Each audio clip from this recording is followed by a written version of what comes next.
এটা চিৰা লৈছোঁ পোহা বনোৱাৰ কাৰণে। ইয়াতে জিৰা, নিমখ, ৰং গুড়া এইখিনি লোৱা হৈছে। আৰু নৰসিংহ আৰু পিঁয়াজ লৈছোঁ, কেঁচা জলকীয়া কাটি লৈছোঁ। অলপ বহাই দিলোঁ, পিঁয়াজ আৰু নৰসিংহখিনি বহাই দিলোঁ। এতিয়া মছলাখিনি দি দিলোঁ। ইয়াতে অলপ লৰাই থাকিব লাগিব, ভালদৰে অলপ হ'বলৈ দিওঁ। কিচমিচখিনি দি দিলোঁ, কিচমিচ বাদাম।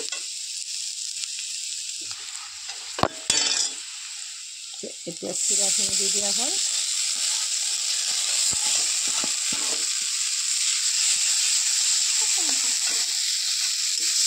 লৰাই দিছোঁ,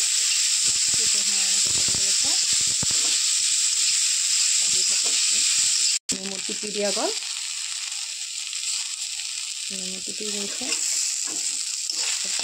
লৰাই থাকে, ভাজি থাকোঁ বাৰু,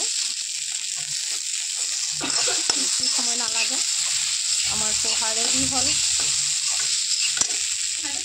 এতিয়া পোহাখিনি নমাই ল'লোঁ। এতিয়া অকণমান তেল দিলোঁ, দি তাত বাদামকেইটা দিলোঁ, ভাজি লওঁ ধুনীয়া কৰি বাদামকেইটা। পোহা ৰেডি আমাৰ হৈ গ'ল 2 মিনিটতে। নাস্তা ৰেডি হৈ গ'ল। আপোনালোকে ভাল লাগিলে কমেণ্ট কৰি জনাবলৈ পাহৰি নাযাব।